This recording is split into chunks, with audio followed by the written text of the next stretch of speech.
Hello. So, I continue my videos on games that I own but have only played once. Next on the list is Venture Forth. Pretty sure I didn't buy this game. I think I won this game in a contest. I can't remember for sure, but I think I won a couple of games in a contest from Marco. I think you've probably watched some of his videos. And I don't know, it was probably back 2014. I can't remember for sure. Anyway, I played this game in 2015, one time solo, um, and that's the only time I played it. And I really didn't remember a whole lot about it. I just assumed I didn't care a whole lot for it, or I probably would have played it again. But I did play it again yesterday and today, so I'll go through the setup and how to play, and then I'll tell you a little bit about what I think about it. Alright, well, first thing you do is set the game board in the middle of the table. Then you shuffle the encounter card deck, which I've done, and place it here in the spot for it. Then you shuffle the level 1, level 2 cards. They're all the same. And put them in the stack with the level 1 facing up. And then you shuffle the deck with the level 3 cards and then put them in 3 even piles next to the game board. Then you put the wheel, despair, coins, and explore tokens. Make sure the explore tokens are face down. Just put them all in piles in a supply next to the board. Alright, then each player will choose a color and take the matching pawn, reference card, and scoring marker, and put the scoring markers on the 0 of the scoring track. And each player will draw 6 encounter cards.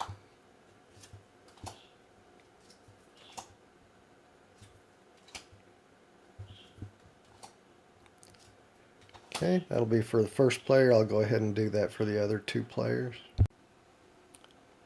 Alright, there's my 6 encounter cards for the blue player, 6 encounter cards for the red player, and 6 encounter cards for the purple player. There is also a 4th player possible, orange, but I'm only playing 3 players. Gotta shuffle the treasure cards and put them in a stack next to the board.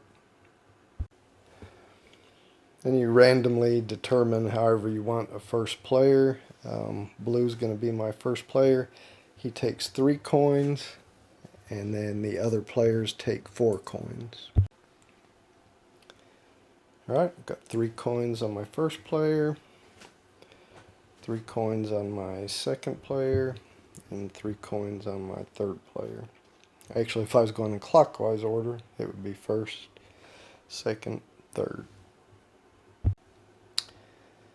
Then beginning with the starting player, each player will choose from their hand of 6 cards, 1 adventurer. The adventurers are the cards with the text box on the bottom. If you happen to get a hand of cards that did not include an adventurer, you can reveal that to the other players. Draw 6 more cards from the encounter deck, and then shuffle your original hand back into the encounter deck. So my first player will choose this warrior for his starting adventurer, and then you have to return a number of coins equal to his power, which is this number here. So I'll have to return my 3 coins to the bank. And then your remaining 5 cards make up your starting hand. So I'm going to do that for the other 2 players.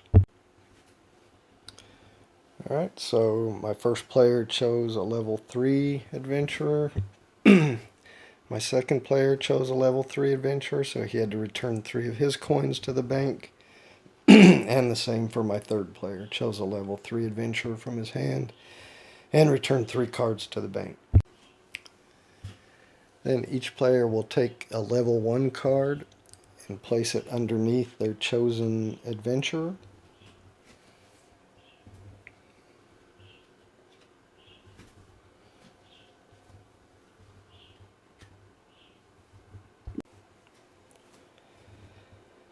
And then the player will place his pawn on any temple site without another pawn on it. So since first player is first, he gets his choice. We'll just say he's going to go up here in the mountains. Second player will say he's going to take the shore temple. And last player will just say he's going to take the wilderness temple. And that is set up, and now we're ready to start the game. So what can you do on your turn? Well, we can look at this reference card. Alright, the first thing you can do, one thing you can do is play a card from your hand. So when you play a card, you can play it in one of these path spaces on the board that is in between two temples. So the temples or sites have paths in between them. And on any of these spaces, you can place a card from your hand. But you have to place a card either adjacent to a card of the same color or adjacent to a site of the same color. So if my first player here was going to play a card, he could play this purple here because that's next to a site of the purple color. Or he could have maybe chosen this green basilisk and placed it here or here because it's adjacent to a site of the same color. Now, in a future turn, he could place a purple card here because that's adjacent to another card of the same color. So, when you play a card, you can place it on any space in between two sites as long as it's either adjacent to a card of the same color or adjacent to a site of the same color. Then wherever you place the card, you collect the resource shown there. So in this space, you will collect, since the blue player placed a card there, he collects one wheel, that's the white square, and you put that on one of your adventurers. So he'll put it, he's only got one, so he'll put it there. And then this also shows an explore token. So we'll grab a random explore token and put it on a space, explore token space along this path here. And then he gets to draw a card. You always, after you place a card, you draw a card. You always should have a hand of 5 cards. So another thing you can do on your turn is venture forth. Well, once these paths are complete, have cards on each space in between two sites, that's a complete path, then you can venture forth along that path from one site to the other, encountering the cards along the way. So when you encounter an adventurer card, such as this, when you land on it, you can pay the cost of it, for instance 2 coins to collect this guy, and then you can put it in your party of adventurers, and you can have up to 5 adventurers in your party. You can never have more than 5. So that's one thing you can do. If you happen to, let's just find a, so if you're adventuring, like I said, you can encounter an adventurer, and if you want to, you can pay the cost and take it, or you can just skip over it. But if you encounter an enemy, you have to have power in your party that is equal to or greater than the enemy's power. So, of course, early on, the cost is the same as the power. So right now I have a warrior with a power of 3, so he couldn't defeat this enemy with a power of 7. Now, if you have a will token, you can exert one time. Even if you have more than one will token, you can only exert one time per encounter. By discarding a will token, you can double your power, so he would have 6 power. But that still wouldn't be enough to defeat this enemy. So if you can't defeat the enemy, you have to pay the cost of it, whatever its desire is up here, which would be one will. So if this player was moving along this path, venturing forth along this path, and he got to this enemy and couldn't defeat it, couldn't get more than 7 power in his party, he would have to discard one will from one of his adventurers. And then the enemy would stay there, and then you'd go on to whatever the final card is here and encounter it, and finally you make it to the other side, the site that you were venturing forth to. Any cards that remain on the path become wandering, which means they get turned sideways. And then in a future turn, if somebody ventures forth along that path and doesn't defeat or pick up, if you had more than 7 power on that creature, then it just gets discarded. It's only if it remains because it defeated you, or you were unable to defeat it, that it becomes a wandering enemy and turns sideways. And the same with adventurers. If you didn't decide to purchase it and just left it there, it becomes a wandering adventurer and turns sideways. So then the next time somebody comes along that path, if they don't claim the adventurer or defeat the enemy, then any wandering enemies or adventurers then become discarded after somebody ventures forth along that path. But after you've ventured forth along the path and got to the other side, then if there is an encounter token, explore token, you take that explore token and put it in your area, and you get whatever's on. So if you got this one, you'd have to get 1 despair token, which are these black tokens, and put it on one of your adventurers. And despair tokens are worth negative points at the end of the game. But then you would also get to draw 2 treasure cards, which are these, and keep one, and then you discard the other one to the bottom of the deck. And then you keep this explore token in your area, because you get at the end of the game in scoring, there's a bonus for the person with the most and second most explore tokens.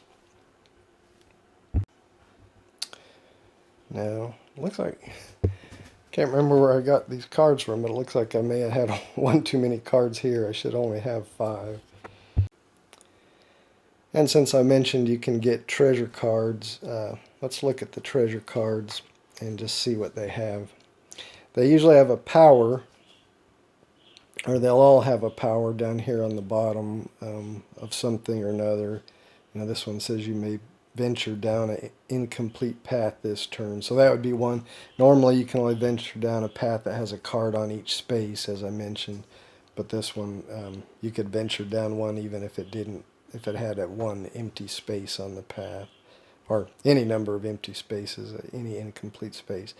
But if you use a card for its power, and you can only use one on your turn, and once you use the card's ability, you have to discard it. But if you decide not to use its ability and keep it for scoring at the end of the game, each adventurer has a desire in its right-hand corner. So this symbol is a desire for wealth, but like the second player's, his is a symbol, a desire for knowledge. So at the end of the game, if you have a treasure card that matches one of your adventurer's desire, so like this one has a knowledge icon and it matches his desire, if he never used the ability on this card at the end of the game, he could score it for points. Now this one's only happens to be worth 1 point, but I think they're worth from 1 to 4 points, depending on the treasure.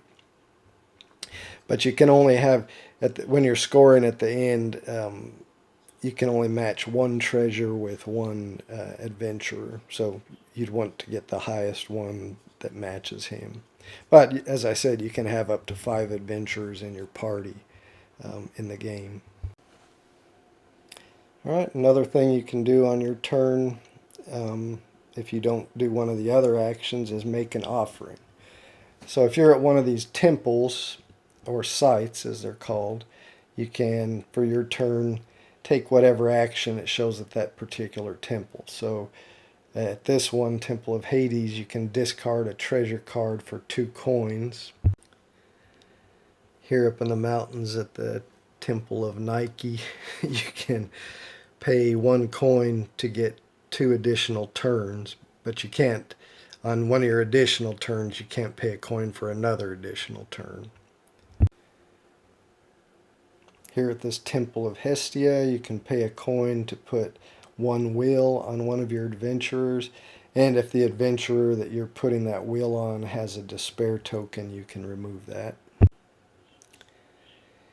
Here at the Temple of Muses, you can pay a coin to get 2 wheel and put those on your adventurers as you choose, one on 2 different adventurers or both on 1 adventurer, however you want to do that. And finally here at the Temple of Hermes, you can pay 1 coin to move your pawn to another temple or site on the board. Now I will say this is a double-sided board, so I'm playing on the suggested beginner side, but there is another side and I think it has a couple more temples on it. Okay. And the final thing you can do on your turn is regroup, and that just means you can discard any number of cards from your hand and then redraw that number of cards. Well, Lance, you say, well, how do you actually score on the game? Well, I'm getting to that. So each of your adventurers, besides the desire that I showed up there, has an ambition. So for instance, this guy, secure the mountainside, defeat an enemy from the mountains. Well, the mountains are purple, so when when this adventurer is venturing forth, he wants to defeat a purple enemy. For instance, this griffin, it's purple, so that means it's from the mountains. So if, when he's venturing forth, he's able to complete his ambition, then he can do one of these things on his level card. So he could discard 1 wheel to gain 3 points, and then you just move your point marker along the scoring track. Or if he happens to have 2 wheel on him, he can discard 2 wheel to get 4 points, remove 1 despair if he had one on him, and then he can level up. And he becomes level up. Then later, if he is able to complete his ambition, he can discard 2 will for 6 points and 3 will to score 7 points, get rid of a despair, and level up again. And when you level up to level 3, you get to choose one of the level 3 cards that's here, and then there'll be a different one, underneath. And of course, they give you more scoring points, and they have a little power with them too. So all the level 1 and level 2s are the same. Whenever you get a new adventurer, by venturing forth, you encounter an adventurer. If you have the coins and want to pay for that adventurer, you can get him, put him in your party. As soon as you put him in your party, you take a level 1 card and put underneath of him. And so, like I said, all level 1 and level 2 cards are the same. But when you do level your person up to level 3, you get to choose one of these top 3 level cards. Okay, well, how does the game end, you ask? Well, as I mentioned, whenever you place a card on one of these spaces with the encounter token, You'll take one of these encounter tokens and put it on the space for that path. Where you, so like if you placed a card here, you'd put the encounter token on this space. Now, if there's already an encounter token on that space, you can't place one. So if for instance there was one there, this path, whatever was on this space got defeated, or it was an adventure that was taken, and there's still other cards here. So this this token hasn't been taken yet, and somebody puts another card on this space, you can't put another Explorer token on there. But throughout the game, as people put Explorer tokens on these spaces, eventually that pile's going to run out.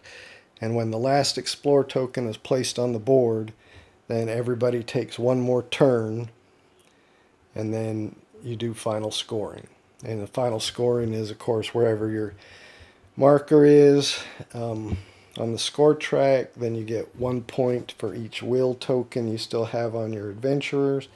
You lose 3 points for each despair token you have on your adventurers. You score your treasures.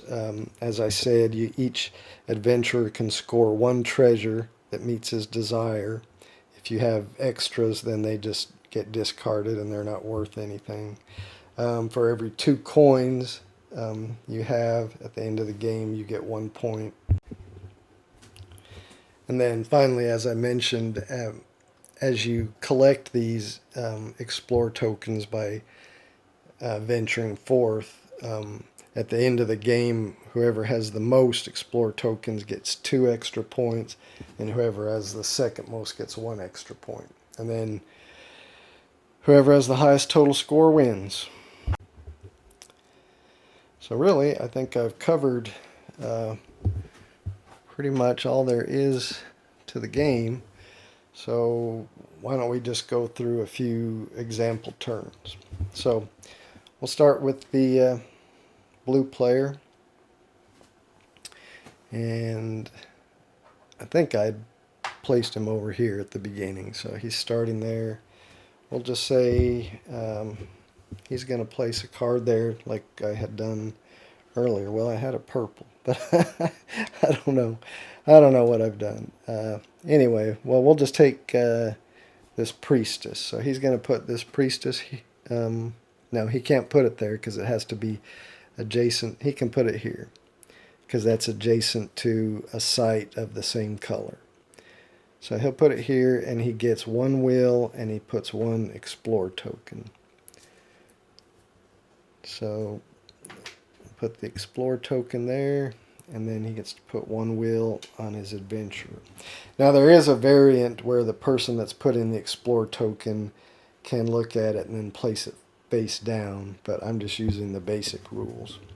Alright, so that's his turn. Well, he has to draw another card, so he has 5. Alright, now we go to the next player. Well, here's his hand of cards. So we'll just say he's going to put this green cultist right here. He can put it there because it's next to a green site, and he'll get 1 coin and put an explore token. So he just draws a random one, puts it there, and then he gets 1 coin, and he has to draw a card, put it in his hand. Okay, here's red's hand.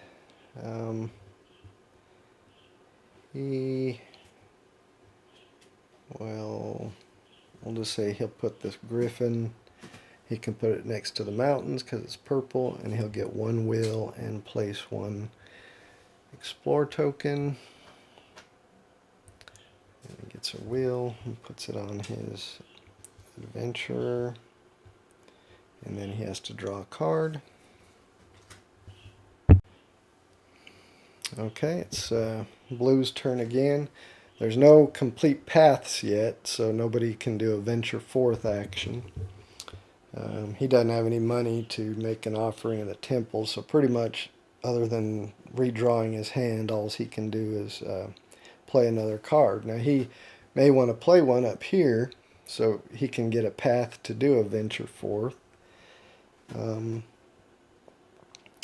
he has this green archer, so he can put it here next to the wilderness. And this space, which I don't know if I talked about this space, but with this space, the will cube with the plus means he gets to take 2 will cubes. And he also has to put 1 will cube on one of the adventurers of each of his opponents. Alright, so I get 2. And I have to put 1 will cube on the adventurers of each of my opponents. And there's also an explore token here. So I draw an explore token and put it on the path here. Alright, we are back to second player here. Now he's here not just for an example. I'll show he can do the make an offering power where he's at, pay 1 coin, and then he gets 2 will that he could distribute amongst his party, but he's only got 1 adventurer right now, so he'll put both of them there. That's his turn. And back to the red player. Now here he has the opportunity where he could put a green card because it's next to the wilderness site, or he could put a yellow card because that's next to a card of the same color. So this is his hand. He's got a yellow, but of course that takes 10 points to defeat.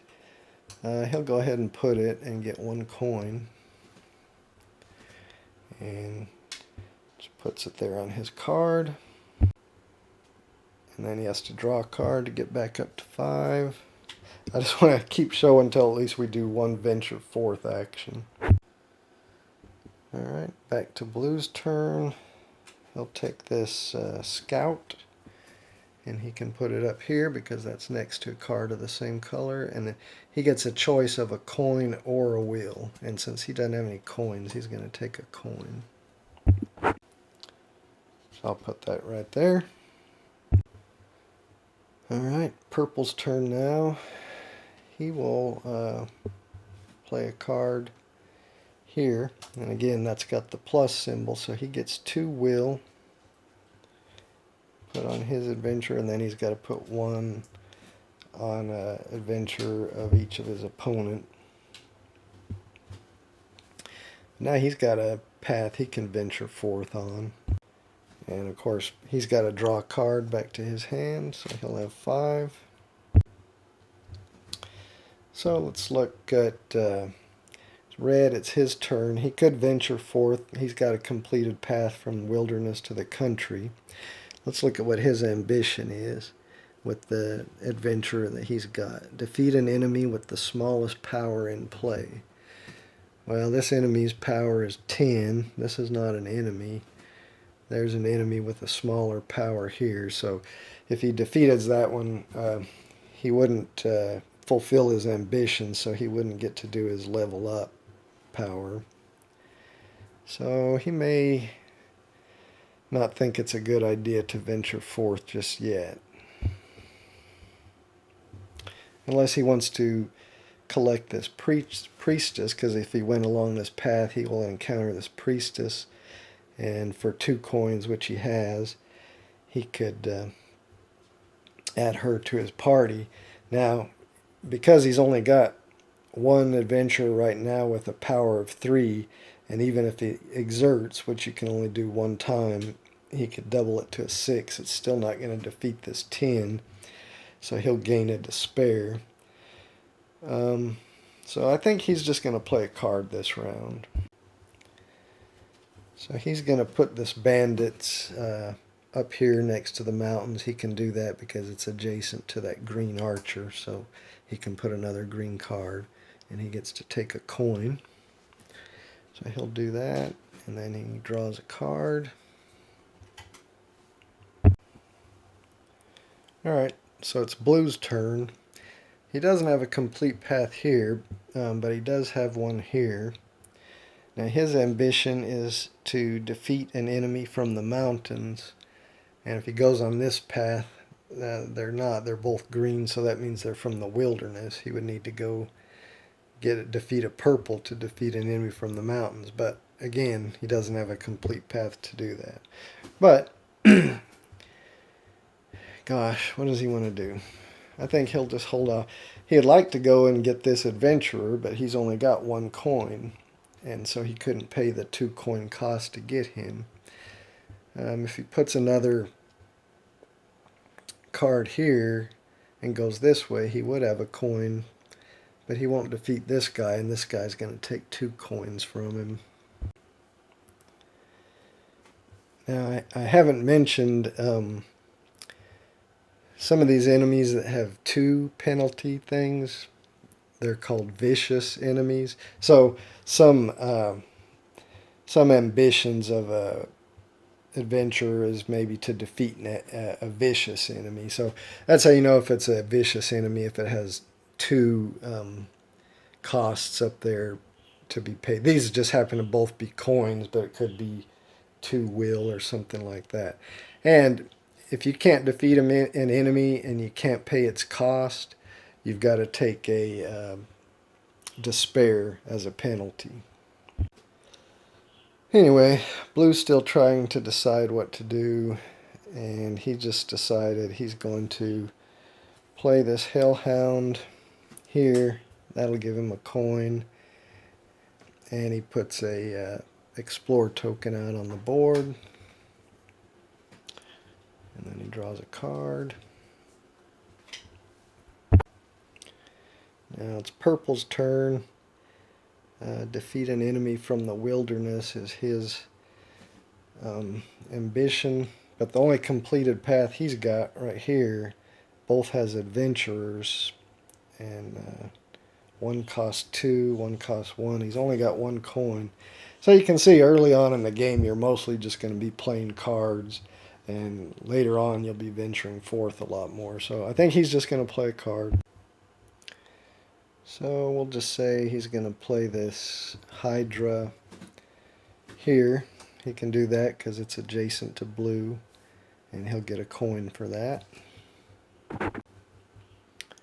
Okay, got that coin, and then draw a card. Go back up to 5.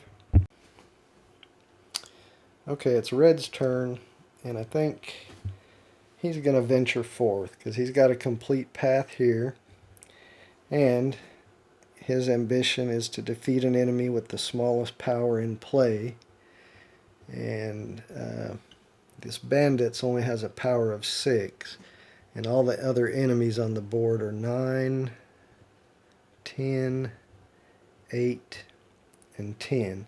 So if he can defeat that bandit, he will complete his ambition. So he says, all right, I'm going to venture forth. So he goes along the path here. First he encounters this archer, and he says, you know what, I'm going to go ahead and buy that guy. So he pays the 2 coin cost, takes the archer, and that archer goes into his party, and then he takes a level 1 card and puts under him. So he's immediately in his party. So now he's got a power of 5 in his party. Okay, moves to the next space, which is this Bandits. Now, with just his normal power of 5, he can't defeat that bandit with a power of 6, but he can exert by discarding 1 will, and now this guy is 6 all on his own. So he would have a total of 8, and you only have to have equal to or greater. So he defeats this bandit.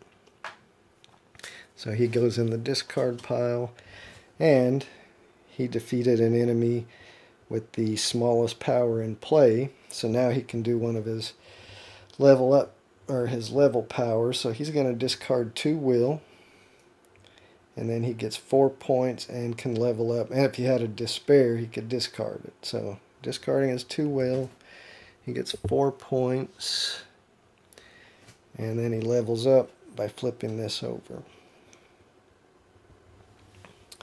And he also gets this treasure token because he will as soon as he moves here. Now he's completed the venture. He gets this treasure token, which lets him draw 2 treasure cards and keep 1. So let's see what he gets. gets this, which would match. It would match the desire of either of his adventures. So if he keeps this at the end for scoring, it's worth 1 point, or he can use it during one of his turns to discard any number of coins. Then for each coin, gain 1 point. So that's not bad. Or, now this one doesn't match either one of the desires of either one of his adventures, so he wouldn't be able to score this at the game, but he could decide to use it. You may instantly move to any site. So that's pretty good.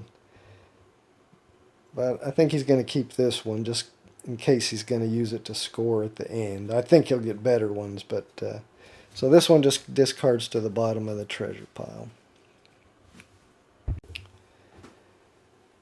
And now, since he's got 2 adventurers in his party, whenever he ventures forth along the path, he's got 2 ambitions that he's got to look out for, because you can complete the ambition of more than one adventurer when you're venturing forth. So, if he completed this guy's ambition and this guy's ambition, when he was venturing forth, he would get to, if he had the will on there to do it, score points off both of them. And like I said, you can end up having up to 5. So you get a lot of power, and then you get a lot of opportunities to score. But like right now, if he happened to venture forth and scored the ambition of one of these guys, because they have no will, he wouldn't be able to score. So you've got to manage placing cards to get will on your adventurers and venturing forth so that you can fulfill their ambitions and score. So I think I've pretty much covered how it works. I don't know, maybe I should go over one more turn. No, it's a simple game. I think y'all probably have figured it out. So what do I think about it? Well, since I've played it once back in 2015 and didn't really remember anything about it other than that I had played it, and that both times I've played it solo. So I don't, I always think I enjoy a game more when I actually play it against an opponent or opponents, preferably more. I do like 2-player games that are made only for 2 players, but games that are made for 4 players or more, I don't really enjoy them as much when I just play them with 2 players, and certainly not as much when I just play them by myself. So, I found myself when I was playing this one yesterday, a full playthrough, kind of just wanting to hurry up and get it over with. So I don't know that I was enjoying it. I think I might enjoy it more playing it with an opponent. So I can't make a real decision on it yet until I've done that. But I will just say that it's certainly not something I'll pull out again just to play by myself. I really didn't have a lot of fun doing that. And it's not made to be played by yourself, I guess. Although there's not really, I guess what cards you have in your hand are hidden information, but other than that, there's not really any. So, I don't even know if this is available. I think it came out in 2012. Like I said, I think I got it around 2014 and didn't play it till 2015. So, yeah, I'll say it's okay. But again, I can't really make a informed decision on how it would be multiplayer because I haven't played it multiplayer. It's I wouldn't say it's quick. Let me see what the box says on time. All right, it says 60 to 75 minutes. That's probably right. Playing it solo probably took me a little over an hour. So for a game, it's a little longer than a filler, I'd say, but but not a long game. Um, it's okay. That's probably all I can say about it. Easy rules, easy to learn, um, but just okay for me. Of course, that's just my opinion. As I always say, other people may love it, but there you go. Hope the video was informative and you enjoyed it. Thanks for watching.